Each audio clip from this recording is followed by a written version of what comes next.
आता यावर्षीचा मान्सून सुरू झालेला आहे। खरं तर 1 महिना उशिराने आपल्याकडे मान्सून सुरू झाला आणि मागच्या वर्षी 8 मे पासून पावसाळा हा जवळपास 7 ते 8 महिने आपल्या राज्यामध्ये होता। परंतु काल माननीय मुख्यमंत्री महोदयांनी सभागृहामध्ये घोषणा केली की नाशिक जिल्ह्यामध्ये आमच्या जिल्ह्यामध्ये ढगफुटी सदृश्य पाऊस होण्याची शक्यता आहे। परंतु सुदैवाने त्र्यंबक राजाच्या कृपेने तो जो काही संकट होतं ते विभागलं गेलं आणि अकोले आणि सुरतकडे असं जे काही दाट ढग होते ते 2 भागांमध्ये विखुरले गेल्यामुळे जे ढगफुटीचं जे संकट नाशिकवर होतं ते कुठेतरी परमेश्वराने टाळलेलं आहे। तरीही नागरिकांनी आज अतिवृष्टी आहे, जास्तीत जास्त काल म्हणजे 100 mm वगैरे जो पाऊस होणार होता तो झालेला नाही आहे, परंतु 80 mm वर हा पावसाचा जोर सुरू आहे। कृपया नागरिकांनी घरामध्ये सुरक्षित राहून वर्क फ्रॉम होम करावं। कलेक्टर महोदयांनी तर सुट्टीसुद्धा जाहीर केलेली आहे शाळांना। तर सर्वांची, मुलाबाळांची, वृद्धांची आणि सर्वांनी आपापली काळजी घ्यावी। आज शासनाने किंवा प्रशासनाने सुट्टी ही आपल्या सुरक्षिततेसाठी दिलेली आहे।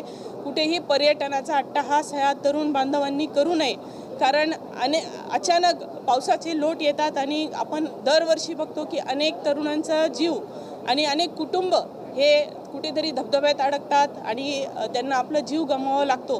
तर माझी सर्वांना शासनाच्या वतीने विनंती आहे की स्वतःची काळजी घ्यावी आणि जे काही आहे ते त्र्यंबक राजाच्या कृपेने संकट आपल्यावरचं थोडं दूर झालेलं आहे, परंतु निसर्ग आहे, निसर्गाशी छेडखानी आपण कोणीही करू नये एवढीच विनंती या निमित्ताने करते।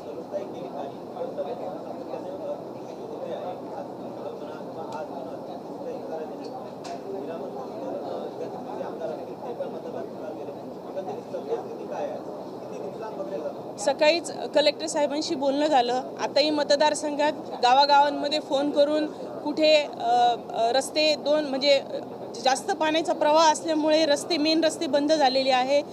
प्रशासनाला सांगून PWD खात्याला डायव्हर्जन कुठे देता येईल, कसं लोकांचं संरक्षण करता येईल, तर बरेचपैकी म्हणजे आता व्हिडिओज मी बघत आलेले आहे।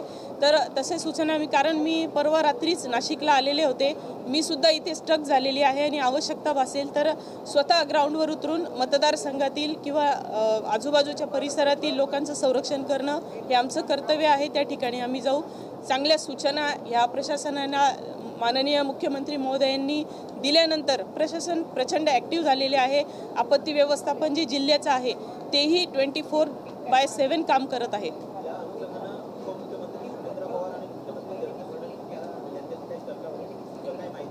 नाही, काल वहिनींशी बोलणं झालं, त्याही पुण्याला होत्या। वारकरी संप्रदायाची ते काळजी घेत आहेत, कारण वारीचा हा लोट आहे। कारण वारकरी कितीही मोठं संकट असलं तरी आपल्या पांडुरंगाची ओढ काही सोडत नाही, त्याच्यामुळे त्यांचं संरक्षण करणं हे आद्य कर्तव्य असल्यामुळे सुनेत्रा वहिनी ह्या पुणे जिल्ह्यामध्ये थांबलेल्या आहेत आणि माननीय मुख्यमंत्री महोदय सुद्धा सर्व राज्याचाच आढावा घेत आहेत, त्याच्यामुळे नाशिक काही वगळलेलं नाही त्याच्यातून। Yes, thank you.